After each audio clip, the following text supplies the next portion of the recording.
ஒரு ஊரில் ஒருத்தர் பழைய புக்கு கடை வச்சுருக்காப்புல. அங்கே நிறையா புக்கு இருந்த காரணத்தால் அவர் எல்லா புக்கையும் ரேக்கில் அடுக்கி வைக்கலான்னு நினச்சார். அப்படி அடுக்கி வைக்கும்போது ஒரு புக்கு மட்டும் தலைப்பே இல்லாமல் வித்தியாசமான மொழியில் இருந்ததை பார்க்குறாரு. அதில் நிறையா படங்கள் வரைஞ்சிருக்கிறதையும் பார்க்குறாரு. ஸோ அவருக்குள்ள மனதுக்குள்ளே என்ன இந்த புக்கில் என்ன எழுதியிருக்குங்கிறத பார்க்கணுங்கிறத ஒரு ஆசை இருந்துச்சு. ஸோ அந்த புக்கை அவர் எடுத்து கையில் வச்சுக்கிட்டு அடுத்த நாள் ஒரு ஆராய்ச்சியாளர்கிட்ட போய் அந்த புக்கை கொடுத்தாரு. அவரும் அந்த புக்கை பார்த்துட்டு, இந்த புக்கில் என்ன மொழி எழுதியிருக்குன்னே எனக்கு புரியலை, இதை வச்சுருங்க, அதுக்கப்புறம் பார்க்கலாம் அப்படின்னு சொன்ன உடனே அவர் அந்த புக்கை எடுத்துகிட்டு வீட்டில் வச்சுருக்காரு. வழியாக விளையாண்டுக்கிட்டு இருந்த அவர் பேரன் அந்த புக்கை எடுத்து வாசிக்க ஆரம்பித்தான். அவனுக்கு வயதோ 10. அவர் அசந்து போயிட்டார். என்னடா நமக்கு வாசிக்க தெரியல, ஆனால் இவன் வாசிக்கிறானே. வாசிச்சுக்கிட்டே இருக்கும்போது ரொம்ப அழுதான். என்னை கொண்டுட்டாங்களேன்னு சொல்லி அழுதான். உடனே அவருக்கு ரொம்ப பயம் ஏற்பட்டதால் அவனை பக்கத்தில் உள்ள மனநல ஆஸ்பத்திரிக்கு கொண்டு போனாங்க. அந்த மனநல ஆஸ்பத்திரியில் அவன் ஆள் மனசுக்குள்ளே என்ன இருக்குங்கிறத அந்த டாக்டர் ஆராய்ச்சி பண்ண ஆரம்பித்தார். நானும் என் நண்பனும் ஒரு நாள் காட்டுக்கு போயிருந்தோம். காட்டுக்கு போயிட்டு அங்கே போய் ஜாலியாக அங்கே உள்ள இயற்கையை ரசிச்சுக்கிட்டு இருந்தோம். அப்போது கீழே இந்த புக்கு இருந்துச்சு. அந்த புக்கை நாங்கள் எடுத்து பார்த்தோம். அந்த புக்கை பார்க்கும்போது எங்கள் மனசுக்குள்ளே இனம் புரியாத ஆர்வம் இருந்துச்சு. ஸோ நாங்கள் அதை எடுத்துகிட்டு போய் என்ன செய்வதுன்னு தெரியாமல் முழிச்சிக்கிட்டு இருந்த நேரத்தில் அங்கே வந்த ஒரு காட்டுவாசி, அவர்கிட்ட கொடுத்தோம் இந்த புக்கை.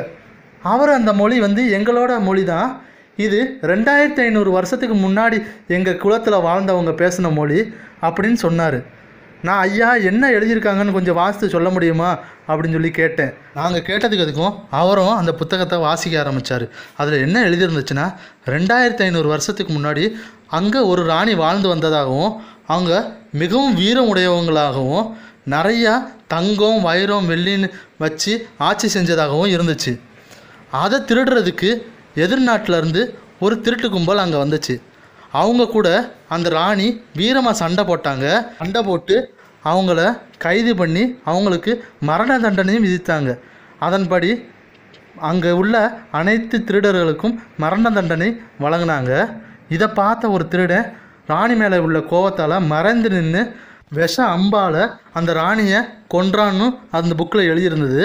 மேலே அந்த புக்கில் என்ன எழுதியிருந்துச்சுன்னா, அந்த ராணி மிகவும் மதிப்புக்குரியவங்கிறதுனால அவங்கள மக்களே சேர்ந்து மரியாதை கொடுத்து புதைச்சதாகவும், நாட்டில் உள்ள பாதி செல்வத்தை அவங்களோட சேர்த்து புதைச்சதாகவும் அதில் எழுதியிருந்துச்சு. மேலும் அந்த புத்தகத்தில் இந்த ராணியோட சடலம் எங்கே இருப்பதுங்கிறத இந்த பட வடிவில் குறிப்பதாகவும் எழுதியிருந்துச்சு.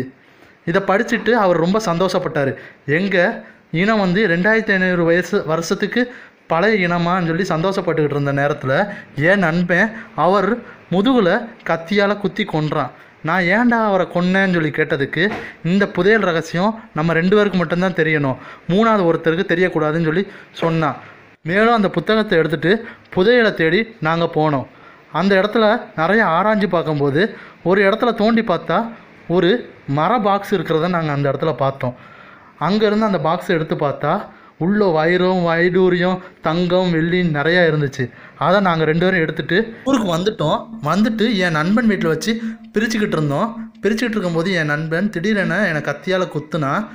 என்னோட பாதி உயிராக இருக்கும்போது அவனோட தோட்டத்தில் என்னை உயிரோடையே புதைச்சான். இதை கேட்ட உடனே மருத்துவருக்கு தூக்கி வாரி போட்டுருச்சு. தூக்கி வாரி போட்ட உடனே அவங்க பெற்றோர்கிட்ட இதை பற்றி சொல்லிவிட்டு உள்ள காவல் நிலையத்துலேயும் இதை பற்றி சொன்னார் மருத்துவர். இதை கேட்டு காவல் அதிகாரி அந்த சிறுவன்கிட்ட அட்ரஸை விசாரிச்சுட்டு அந்த இடத்துக்கு போனார். அங்கே போய் பார்த்தா ஒரு வயதானவர் உட்காந்துக்கிட்டு இருந்தார். அவர்கிட்ட போய் இந்த விஷயத்த அந்த காவல் அதிகாரி கேட்க, நான் இந்த சொசைட்டியில் எவ்வளோ பெரிய ஆளுன்னு தெரியுமா, என்கிட்ட இப்படி கேட்டுக்கிட்டு இருக்க அப்படின்னு சொல்லி அந்த வயதானவர் அந்த காவல் அதிகாரியை வஞ்சிக்கிட்டு இருந்தார். உடனே அந்த சிறுவன் காவல் அதிகாரிகிட்ட, நீங்கள் இந்த இடத்த தோண்டி பாருங்கள், தோண்டி பார்த்தா என்னோடய சடலம் இருக்குது அப்படின்னு சொல்ல இந்த இடத்த தோண்டி பார்த்தார் காவல் அதிகாரி. அங்கே பார்த்தா ஒரு எலும்புக்கூடு இருந்தது. உடனே அந்த வயதானவர்கிட்ட விசாரிக்க அந்த வயதானவர் அனைத்தையும் உளறினார். உடனே அந்த அதிகாரி அந்த வயதானவரை கைது பண்ணிவிட்டு அவர்கிட்ட இருந்த தங்கம் வெள்ளி போன்ற அரிய வகை பொருட்களை கவர்மெண்ட்டை ஒப்படைச்சிட்டாங்க. அந்த ஊர் மக்கள் இதை கேட்ட உடனே மறுபிறவி இருக்குங்கிறத ஒத்துக்கிறாங்க. உங்களுக்கு இந்த கதை பிடிச்சிருந்தா எங்கள் சேனலை லைக் பண்ணுங்கள், ஷேர் பண்ணுங்கள், சப்ஸ்கிரைப் பண்ணுங்கள். தேங்க்யூ.